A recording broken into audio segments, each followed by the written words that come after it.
نبی صلی اللہ علیہ وسلم پر تقریری مقابلے کا انعقاد کیا گیا. غیر مسلم افراد کو بھی دعوت دینے کا فیصلہ کیا گیا. جی بالکل، منتظمین کے مطابق تقریری مقابلوں کے ذریعے نبی مہربان صلی اللہ علیہ وسلم کی حیات مبارکہ کے روشن پہلو اجاگر ہوں گے. اس حوالے سے مزید تفصیلات جانیں گے اپنے نمائندے اسد علی انجینئر سے. جی اسد، مزید آگاہ کیجیے گا ان مقابلوں کے حوالے سے. یہاں پہ ایک محمد سپیچ کمپٹیشن بھی جو اس کا انعقاد کیا جا رہا ہے. انعقاد کرنے والے میرے ساتھ موجود ہیں عطا مجیب صاحب میرے ساتھ موجود ہیں. ان سے میں جاننا چاہوں گا یہ جو آپ محمد سپیچ کمپٹیشن کا انعقاد کرنے جا رہے ہیں، اس میں کیا کچھ موضوعات ہوں گے، کس طریقے کے ساتھ یہ جو ہے آپ اس میں کیسے آپ اس کو پیش کریں گے؟ نبی اکرم صلی اللہ علیہ وسلم کی عزت اور ناموس کی حفاظت ہر مسلمان کا فرض ہے. تو جب بھی کوئی آواز اٹھائی جاتی ہے اس کے مقابل پر ہماری جماعت کی طرف سے ہمیشہ اس کا مؤثر جواب دیا جاتا ہے.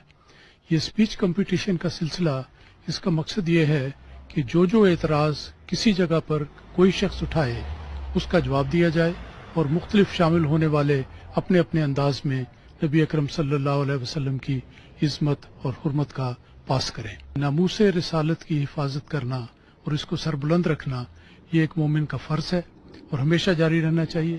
اس لیے یہ ہمارا سپیچ کمپٹیشن ایک مسلسل کوشش ہے اور انشاءاللہ یہ جاری رہے گی تاکہ ہر جگہ پر صحیح پیغام دیا جائے اور اسلام کے بارے میں، رسول پاک صلی اللہ علیہ وسلم کے بارے میں غلط فہمیوں کا ازالہ ہو سکے. The thing is, if you look at this contest, the cartoon contest, the whole purpose behind the contest was to depict a false image of the Holy Prophet Muhammad sallallahu alaihi wasallam and to create divisions.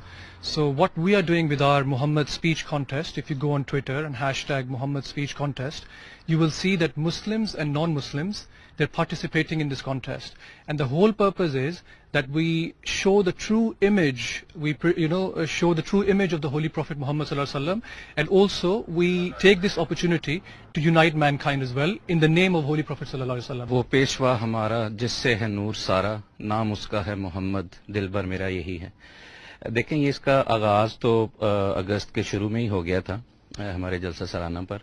تو اس میں مین چیز یہ ہے کہ جہاں ایک طرف تو غیروں کی طرف سے جب یہ ایسے اقدامات کیے جاتے ہیں ہمیں تکلیف تو ہوتی ہے، لیکن ایک پہلو اس کا جو یہ ہے جس سے ہم استعمال کر رہے ہیں وہ یہ ہے کہ ہمیں یہ موقع ملتا ہے کہ اسلام کی جو حسین اور پرامن تعلیمات ہیں اور سیدنا حضرت اقدس محمد مصطفیٰ صلی اللہ علیہ وآلہ وسلم کا جو اعلیٰ کردار ہے اس کو دنیا کے سامنے پیش کریں.